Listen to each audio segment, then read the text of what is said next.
12 ज्योतिर्लिंग में जो जल चढ़ाने का फल है वो घर में पार्थिव लिंग बनाकर उसके पूजन करने के फल के बराबर प्राप्त हो जाता है।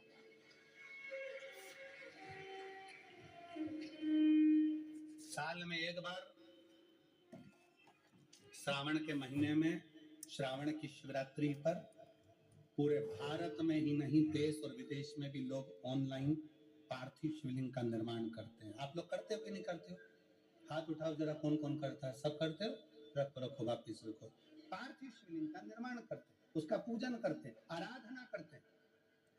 अब हम आपसे पूछें, जब से आपने श्रावण का शिवलिंग बनाना प्रारंभ करा, जब से आपने शिव महापुराण की कथा सुनना प्रारंभ करी, जब से आपने भगवान शंकर के मंदिर में एक लोटा जल चढ़ाना प्रारंभ करा, वो दिन और उसके पहले के दिन दोनों निकाल लो। जो पहले के दिन थे वो बड़े कष्ट के निकलते थे। जब से शंकर जी के मंदिर जाना, शिवलिंग बनाना साल में एक बार और शिव पुराण की कथा सुनना प्रारंभ करी, तब से मेरे बाबा ने तुम्हारा हाथ पकड़ कर दिया, तुम्हें आगे बढ़ाना प्रारंभ। ब्रह्मा और विष्णु ने मिलकर भगवान शंकर के शिवलिंग का प्रागट्य करा। सबसे पहला शिवलिंग भगवान ब्रह्मा और भगवान विष्णु ने प्रकट किया। इसलिए शिव तत्व कहता है, भगवान शंकर की कथा कहती है कि शिवलिंग का निर्माण ब्रह्मा और विष्णु ने करा।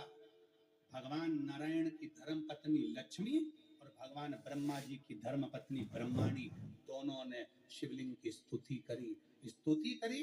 तब भगवान ब्रह्मा और भगवान शिव ने जब शिवलिंग का निर्माण कर वहां पर स्थापित किया तो लक्ष्मी और सरस्वती को उनकी सेवा में लगा दिया। सेवा में लगाया तब भगवान शंकर उसी समय पर प्रकट होकर ब्रह्मा और विष्णु के सम्मुख में अपनी आकाशवाणी से कहते हैं कि हे नारायण, आपने अपनी लक्ष्मी को हमारी सेवा में रखा, ब्रह्मा आपने ब्रह्माणी को अपने हमारी सेवा में रखा, उसका क्रम क्या?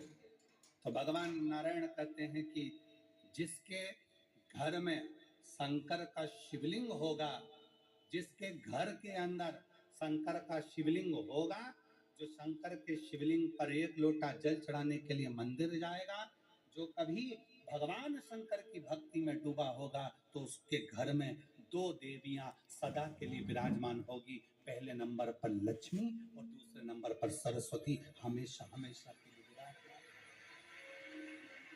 लक्ष्मी भी होगी और सरस्वती भी होगी।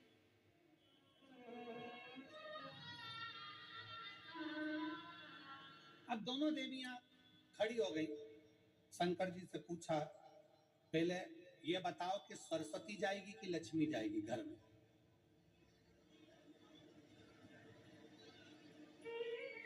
हमने रायपुर की कथा में कहा था, पुरुष की आदत रहती है वो एक कान से सुनता है, दूसरे कान से निकाल देता है, और माताओं की आदत रहती है दोनों कान से सुनती है और मुंह से निकाल देती है। महापुराण में भगवान शंकर वर्णन करते हैं ब्रह्मा और भगवान नारायण की साक्षी में, जिसके घर में शिवलिंग होगा, जो शंकर के मंदिर में एक लोटा जल चढ़ाने के लिए जाएगा, जो शिव महापुराण की कथा को श्रवण करने के लिए जाएगा, उसके घर में दोनों देवियां एक साथ कदम रखकर प्रवेश कर जाएगी।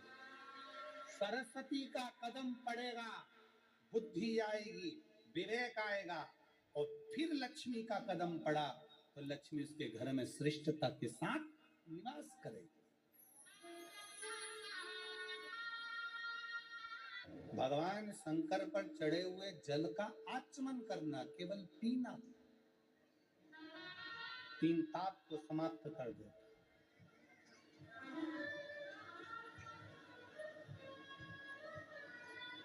चाहे वो कायिक हो, वाचिक हो, मानसिक हो, कैसा भी ताप।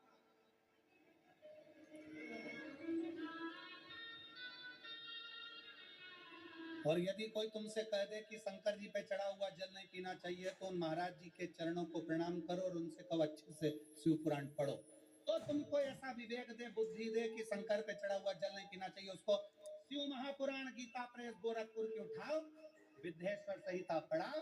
विद्येश्वर संहिता में लिखा है शंकर पे चढ़े हुए जल का आचमन करने से 3 ताप चले जाते हैं, और शंकर भगवान पे चढ़ा हुआ प्रसाद खाना तो दूर, मात्र प्रसाद का दर्शन हो जाए तो व्यक्ति को अश्वमेध यज्ञ का फल प्राप्त हो जाता है। हुए प्रसाद का मात्र दर्शन, खाना तो बहुत दूर की बात है। सारे देवताओं का प्रसाद रात भर रखा सकता है, सारे देवताओं का प्रसाद 2 दिन 5 दिन 6 दिन बाद खा सकते हो, 8 दिन बाद खा सकते हो। शंकर जी के प्रसाद का तो इतना महत्व है कि शिव जी का प्रसाद पूरी रात भी नहीं रखा था। शंकर जी के चढ़े हुए प्रसाद को तो रात से पहले खाना पड़ता है। ये 16 सोमवार के उद्यापन में लिखा है। आप में से किसी ने 16 सोमवार करें, संकट सोमवार करें? हाथ उठाओ जरा, किस किस ने करें? करें आप लोगों ने? देखो, तुम मेरी बहनों ने, मेरी जीजियों ने, मेरे जीजाओं ने, मेरी बेटियों ने, मेरी बेटाओं ने, मेरी माताओं ने, मेरे भाई ने, जिन्होंने 16 सोमवार के व्रत करे हैं, संकट सोमवार का व्रत करा, उसमें लिखा है कि प्रसाद का हिस्सा रात भर नहीं रखा रहता। उद्यापन का प्रसाद भी रात के पहले समाप्त करना पड़ता है, प्रसाद को रात भर नहीं रखते। कितना महत्व होगा कि सारे देवताओं का प्रसाद 2 दिन 5 दिन 4 दिन 3 दिन रख सकते हो, पर शंकर जी का चढ़ा हुआ प्रसाद तो तुरंत खाओ, 1 मिनट की भी देरी मत करो। क्यों? क्योंकि शंकर जी का प्रसाद जितनी जल्दी खा लेते हैं उतना हमारे जीवन का सारा दुख समाप्त हो जाता है। दुख। डॉक्टर क्या कहते हैं? डॉक्टर क्या बोलते हैं? जब बीमारी आती है तो डॉक्टर कहते हैं ये गोली बिल्कुल आज से ही चालू कर दो,